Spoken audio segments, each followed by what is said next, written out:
So we had a phenomenal Big Ten matchup between the powerhouse that is the Ohio State Buckeyes going up against the up-and-coming and still very, very dangerous Penn State Nittany Lions. What did we learn from yesterday's game? Let's get straight into it. Before we get into the video, hit that like button, hit that subscribe button so you don't miss out when we drop fire videos like this, and comment down below what games you want to see me cover next. First and foremost, we could not get into talking about this game without bringing up the name JT Tuimoloau. That dude, he proved to everybody why many had him as the #1 recruit coming out of high school in 2021. JT could not be stopped. Listen to this stat line. JT Tuimoloau had 6 tackles, 3 of which were solo, 2 sacks, 3 tackles for a loss, 1 pass deflected, 2 interceptions, and 1 of those was a pick 6. JT Tuimoloau, from the first snap that he saw on defense, was making his presence felt, and he honestly wrapped that game up by himself. Now I'm about to get into the overall team breakdowns, but before we get into that, I want you guys to comment down below. What did you guys think when you guys were watching JT Tuimoloau absolutely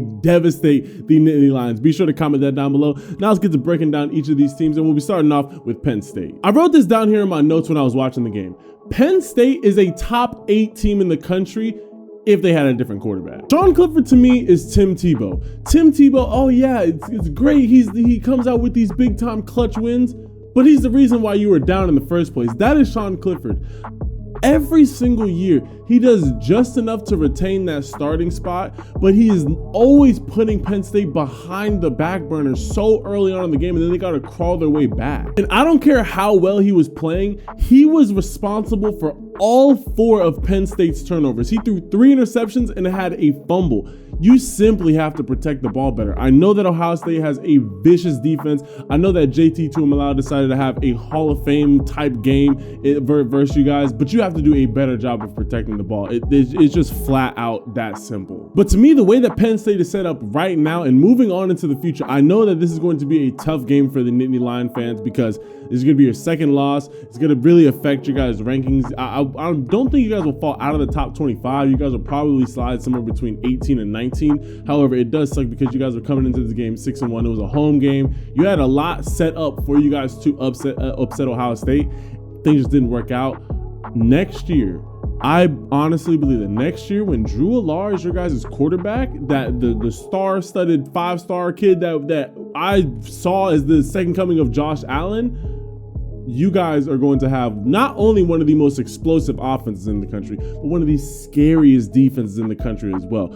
Penn State, I know this is a tough loss for y'all, but I would have very, very high hopes because your guys' team is set up for the future and it looks like a bright future. Getting into some more individual performances, the backfield that we saw from Penn State with the 2 star-studded freshmen, Kaytron Allen and Nick Singleton, it wasn't able to get going the way that we've normally seen Penn State be able to establish the running game. Kaytron Allen had 12 carries for 76 yards, with 27 of those coming from 1 carry, and Nicholas Singleton had 14 carries for 45 yards, and his longest carry was for 6 yards.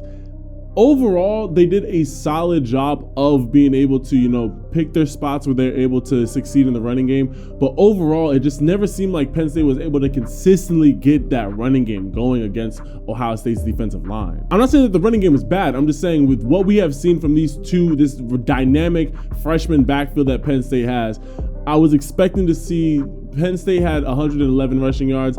I think for them to really win, they would have to be somewhere closer to 170, maybe even getting really close to 200. That is where, you take a little bit of pressure off of Sean Clifford. You don't need to have him throwing 47 times. Sean Clifford is not a 47 pass attempt quarterback. He is more of a, you keep him under 30, under 35. You just let him pick his spots where he needs to make passes. That's where Penn State's offense is most efficient. When you guys are, the running game just not establishing itself, and then you really only have one guy who is popping off, which Parker Washington went absolutely nuts for you guys. 11 catches for 179 yards and a touchdown.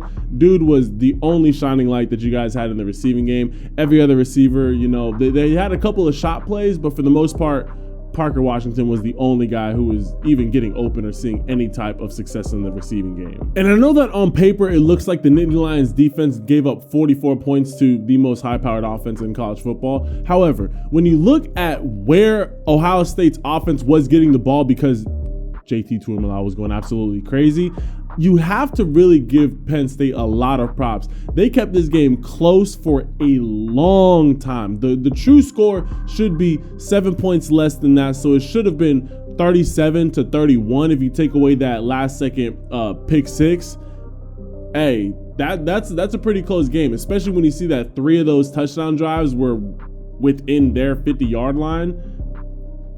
The Penn State Nittany Lions defense did a phenomenal job overall. They were just put in really, really bad positions, and they made it hard for Ohio State to score.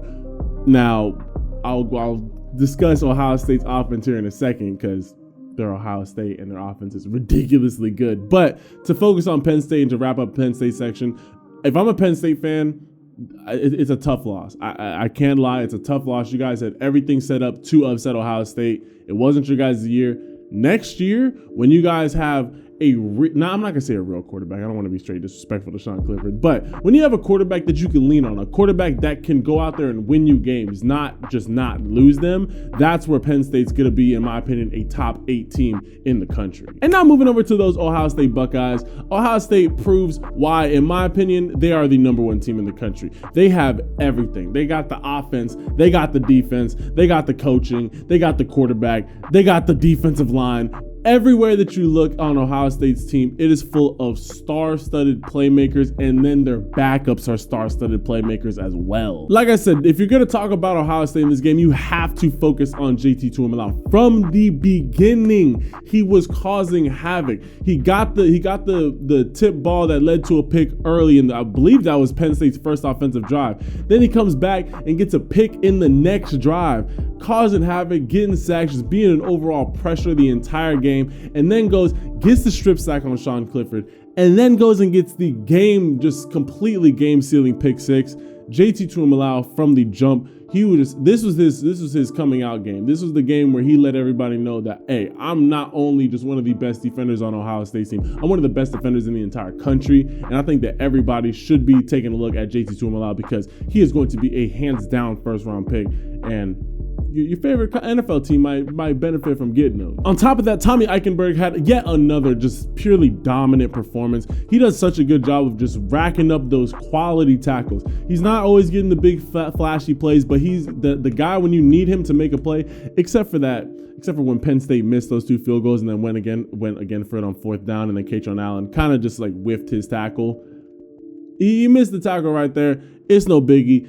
My guy Tommy Eichenberg yet again had another standout performance. Steel Chambers, he came out and had a very solid game. And Lathan Ransom, phenomenal game. He was making a lot of quality open field tackles where it was just him and the runner. So overall, Ohio State's defense has proven yet again why they are a force on the defensive side of the ball. And now let's start focusing on the offensive side of the ball. If there is one thing that was evident from this game, it is that Ohio State on offense needs their 2-headed running back core. When Mayan Williams went out early in the first quarter, it was either the first quarter or the second quarter that he went out, Ohio State simply could not run the ball. Travion Henderson is one of the more talented runners in college football. However, he was not able to get it done. Penn State did a phenomenal job of bringing a ton of pressure on that defensive line, and Penn State overall is just a very fast team on defense. They got great corners. They got overall just very fast on defense. That's what I'm saying. Again, if I'm a Penn State fan, I'm excited because you guys have very few weaknesses. I think your biggest weakness is just your quarterback play. But Travion Henderson, he did have that big time 41-yard touchdown. However, if you take that 41-yard touchdown away, he only had 15 carries for 37 yards. Like, that is not going to get it done. That's less than 2 yards a carry. That he flat out needs to, if the running game needs to lean on Travion Henderson a little bit more, he needs to be able to find the holes, find a way to just consistently get the running game going. But it's all good if you're not able to get the running game going when you have the future Heisman Trophy winner and C.J. Stroud as your quarterback.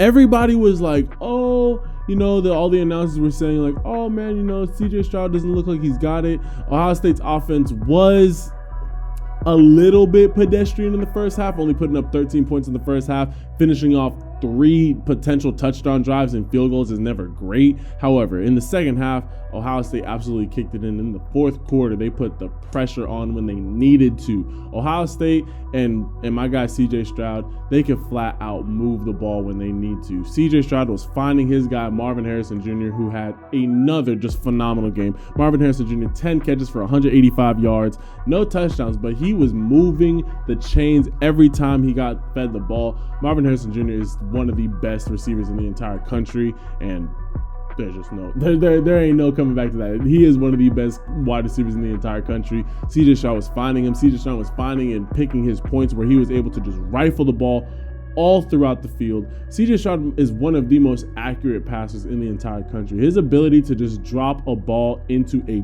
bucket is phenomenal. He has such a quick release. He has no problem standing in the pocket and just, taking a hit and still just delivering a strike.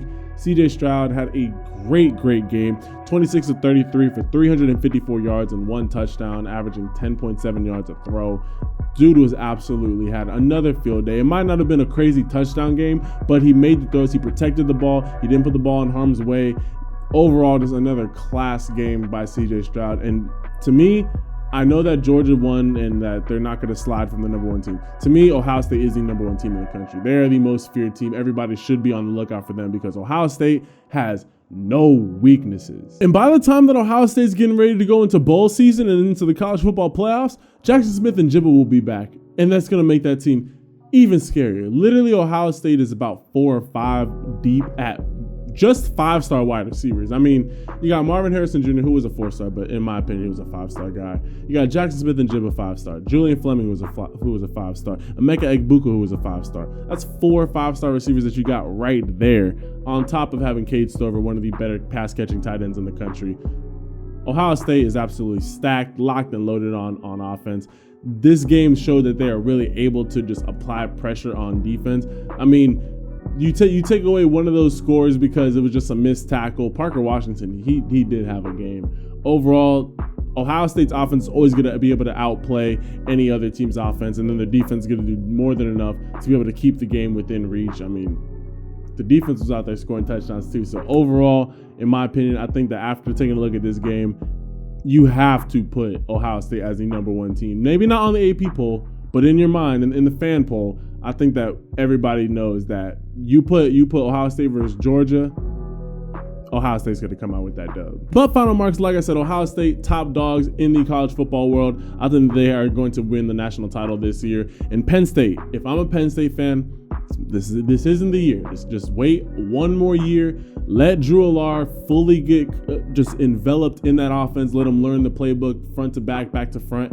When he's your guys' starter next year, you guys are going to be one of the scariest dark horse teams, in my opinion. If you're a betting man and you want to get a little futures bet, having Penn State in the college football playoffs or in a New Year's Day game might not be the worst bet. I'm just going to put it out there like that. So that is my final analysis, and that is what we learned after taking a look at the Ohio State versus Penn State game. Be sure to comment down below what are your guys' thoughts on this game. Be sure to leave this video a like, and also hit that subscribe button and turn your notifications so you never miss when we drop these fire videos. And with all that being said, I love and appreciate all you guys. I will catch you guys in the next video. Ciao.